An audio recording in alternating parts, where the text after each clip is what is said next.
நமஸ்காரம். 1000 நாமங்கள் 1000 கதைகள் 395வது திருநாமம் சுபேக்ஷணாய நமக.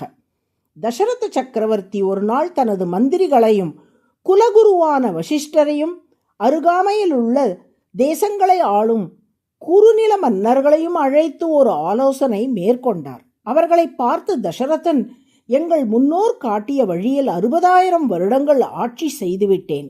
இனியும் இந்த ராஜ்ய பாரத்தை என்னால் சுமக்க இயலாது.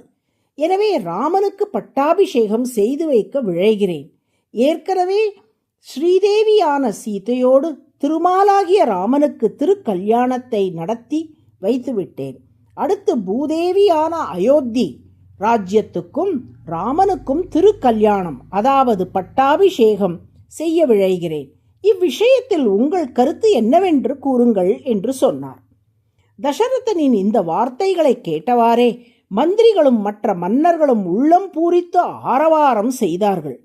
அந்த பேரொலி எல்லா திசைகளிலும் எதிரொலித்தது. அவர்கள் அத்தனை பேரும் இணைந்து ராமனுடைய குணநலன்களின் பெருமைகளை சொல்லி முடிசூடி கொள்ள ராமனே அனைத்து வகையிலும் தகுதியானவன் என்று கூறினார்கள்.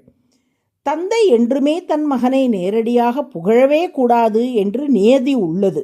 எனவே தன் வாயால் ராமன் பெருமைகளை தசரதன் சொல்லாமல் பிறரிடம் அபிப்பிராயம் கேட்டார்.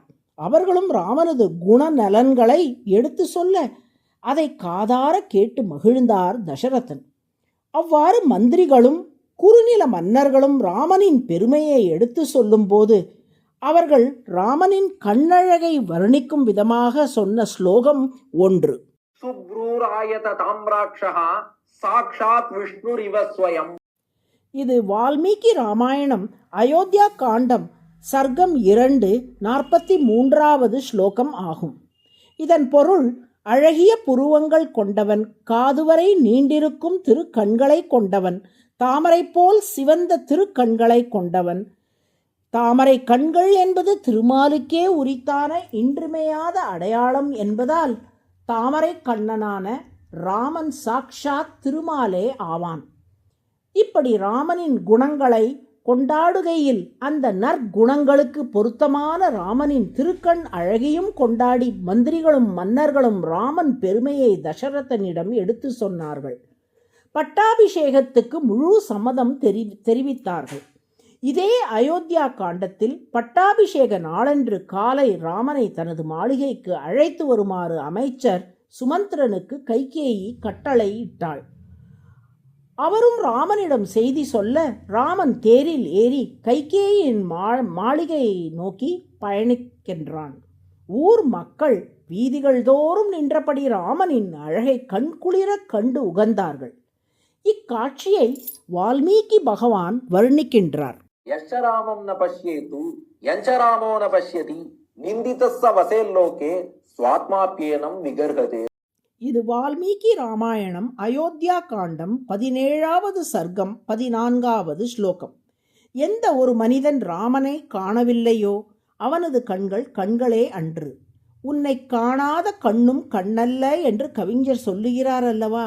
அதுபோலவே ராமனை காணாத கண்ணும், ராமன் தனது அழகிய தாமரை கண்களால் எந்த மனிதனை காணவில்லையோ அத்தகைய மனிதனும் உலகில் நிந்திக்கத்தக்கவன். அவனது ஆன்மாவே அவனை வெறுக்கும். இவற்றின் மூலம் அழகிய நீண்ட தாமரை போல் சிவந்த குளிர்ந்து அருள் சுரக்கவல்ல எல்லோரையும் ஈர்க்கக்கூடிய திருக்கண்களோடு கூடியவன் ராமன் என்பதை அறிய முடிகிறதல்லவா? இத்தகைய அழகிய திருக்கண்களோடு கூடியவனாய் இருப்பதால் ராமன் சுபேக்ஷணக என்று அழைக்கப்படுகிறார். சுப என்றால் அழகிய என்று பொருள். ஈக்ஷண என்றால் கண். சுபேக்ஷணக என்றால் அழகிய திருக்கண்களை உடையவர் என்று பொருள். அதுவே சகஸ்ரநாமத்தின் 395வது திருநாமம். சுபேக்ஷணாய நமக என்று தினமும் சொல்லி வரும் அன்பர்களை ராமன் தனது தாமரை கண்களால் நன்றாக கட்டாட்சிப்பார். நாராயண நாராயண.